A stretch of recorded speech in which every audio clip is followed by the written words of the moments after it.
Kamamshi, nagbabalik si Mami Irie. Kumusta kayong lahat? Ito yung pinaka-latest natin na video ngayong buwan ng Marso. Yung mga na-upload ko nung isang araw, late na yun mga Kamamshi. In-upload ko lang kasi sayang. Siguro, nagawa ko yun mga February, last week ng February. Basta, hindi ko na alam. In-upload ko lang kasi sayang. So, kumusta kayo mga Kamamshi? Ako naman, okay kaming lahat. Okay yung mga bata, sila ni Marco. Okay kami. Lumalaban sa buhay. Lumalaban araw-araw. And, ayan, marami na naman ang nagtatanong bakit nga hindi ako nakakapag-upload palagi. Or hindi na ako nag-upload, hindi na ako nag-vlog. O kung mag-upload man ako, ano na lang, pa isa-isa, tapos hindi na naman masusundan. So, marami na ang nakakapansin or may mga concern din, nagwo-worry, ayan. Okay lang kami mga Kamamshi. Ang totoo niyan, kaya hindi ako makapag-vlog talaga is gusto kong pahinga. Gusto kong magpahinga. Alam niyo naman mga Kamamshi na yung mga paulit-ulit ko lang ito nasasabihin. Alam niyo naman yung mga supporter, mga namin, subscribers dati pa nung nasa Switzerland kami. Alam niyo naman yung pinagdaanan ko. Alam niyo naman yung sakit ko mga Kamamshi. So, ayan,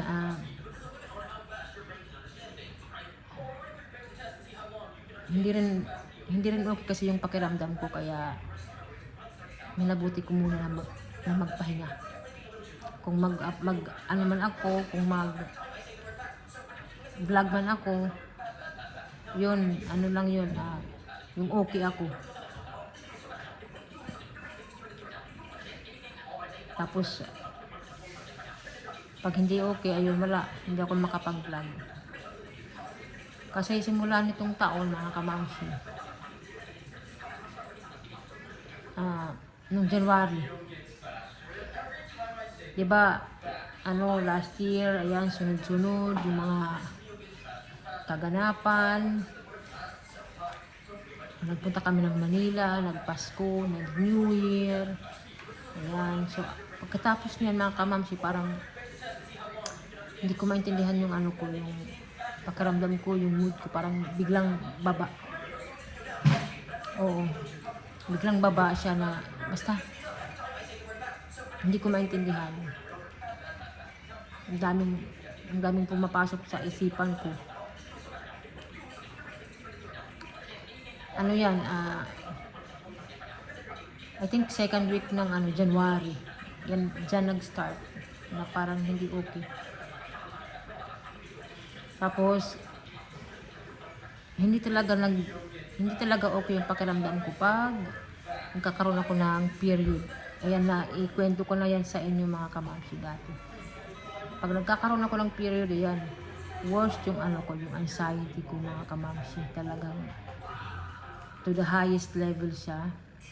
Tapos yung mood ko parang irritable, ganyan. Oo mga Kamamshi, hindi siya maganda. Tapos may mga physical symptoms ako na nararamdaman. Yan, pagpapalapit na yung period ko, tapos during menstruation, ayan. Diyan hindi okay yung pakiramdam ko. Tapos pag after ng period ko, ayan, back to normal, ayan. Okay na naman yung pakiramdam ko, pero may mga pa rin, may mga sintomas na nararamdaman pa, konti-konti. Yan, every month yan mga Kamamshi. Pag may period ako, pag nagkakaroon ako ng period, ayan, hindi maganda ang pakiramdam ko. Kaya sabi ko, magpahinga ako. Hindi ko kaya. Sabi ko nga kay Daddy Marco na mag-stop mag-stop na ako mag-vlog. Ang Darimar ko talaga, ayaw niya na ako ay mag-stop. Ang dami niyang sinasabi sa akin. Sabi niya, huwag kang mag-stop kasi sayang yung sinimulan mo, yung effort mo, lalo na nung nasa Switzerland ka. Sayang, tapos sayang kasi sa pagbablog nalilibang daw ako. Tapos syempre yung kikitain ko kahit maliit lang, nakakatulong din naman kahit papaano mga kamams. May kinikita pa rin naman ako. Pero konti lang. Pero thankful, grateful pa rin ako sa kinikita ko sa pag-YouTube ko kasi nga may panggastos ako sa sarili ko mga kamams.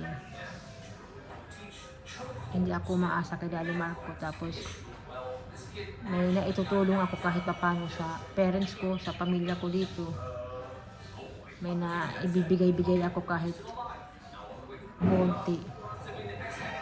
Kaya ito, lumalaban si Mami Iris sa pag-vlog, kakayanin.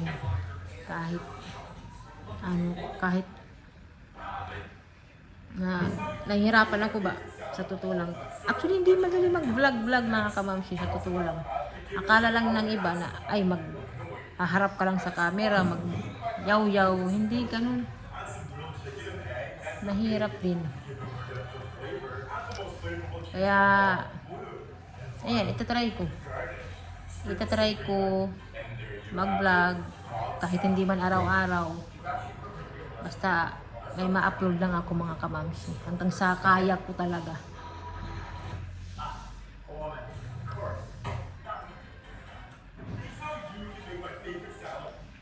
Nangihinayang din kasi ako kapag i-stop ko.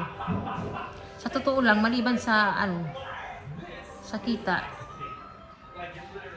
ang gusto ko rin dito sa mga ina-upload ko kasi yung mga namin memories. Lalo na nung nasa Switzerland kami. Dito pinapanood namin yan mga kamamsi. Yung mga happy memories namin sa Switzerland. Pinapanood namin yan. Lalo na nung mga maliliit pa yung mga bata. Malaking talaga siya, malaking tulong din. Minsan, naiiyak ako kasi nga, Kuya Nexulaw, naiiyak ako kasi naalala ko yung mga pinagdaanan ko ba sa Switzerland. Naiiyak ako. Kaya malaking tulong din yung yung channel ko ba. Kasi nasi-save yung mga ibang memories ng aming pamilya. Lalo na sa Switzerland. Kahit anong oras, yan, pwede namin mapanood.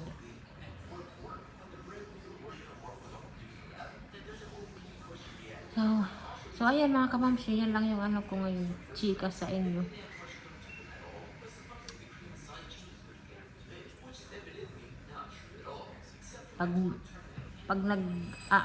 Pag may ma-upload ako na video, ibig sabihin yan okay yung pakiramdam ko. Pero pag wala akong ma-upload, busy or talagang hindi maganda yung pakiramdam ko. Every month yung yung pakiramdam ko, parang high and low. Yung high, yung okay, yung low naman, yung talaga, yung hindi okay. Ganun every month mga kamamsi. Siguro dahil na ako, 30, sabi daw nung mga 30hin, ayan, marami nang nararamdaman sa katawan. Na kasi ako mag 35 sa July mga kamamsi. Kaya siguro marami nang nararamdaman yung katawan ni Mami Iris. And ayan, isingit ko lang. Alam nyo nung nung last January, muntikan na akong magpunta sa sa psychiatrist. Naikwento ko na ba itong mga kamamsi? Muntikan na. Hindi lang natuloy kasi nga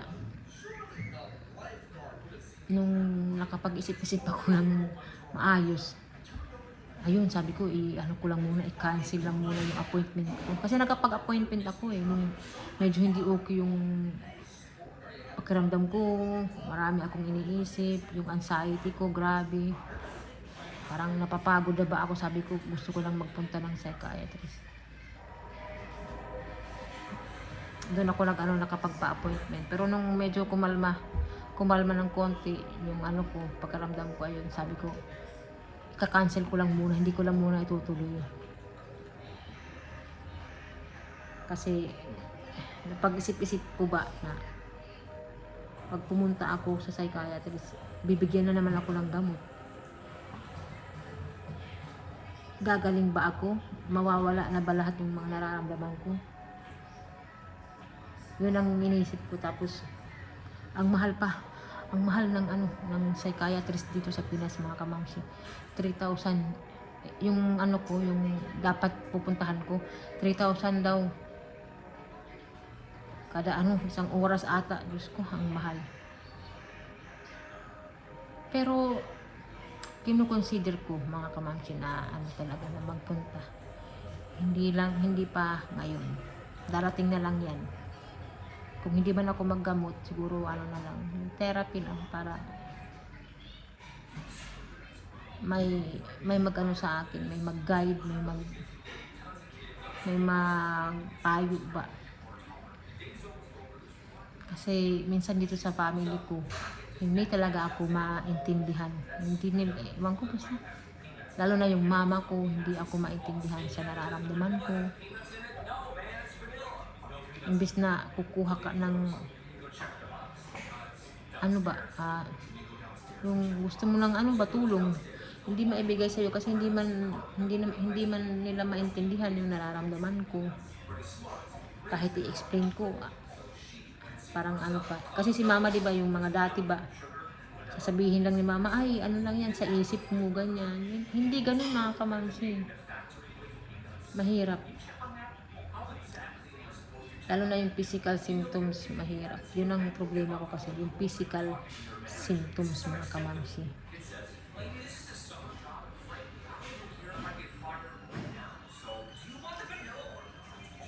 Pero, ayan,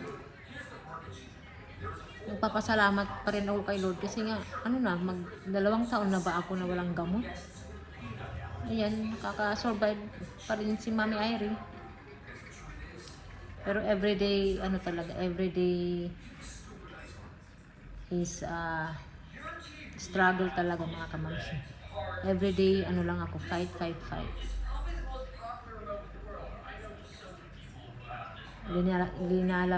Linalabanan ko. Yung feeling ko na parang magpapanik ako, nilalabanan ko siya, mga kamamsi. Ang dami kong ginagawa, somatic exercise, yoga, yung massage, ayan. Tapos breathing exercise, ayan, ginagawa ko yan, mga kamamsi. Nakakatulong, actually. Yun nga lang, kailangan mong gawin siya araw-araw. Dapat hindi ka tamarin. So yan ang mga nakakatulong ngayon sa akin. And syempre yung pag-pray kay Lord, di ba?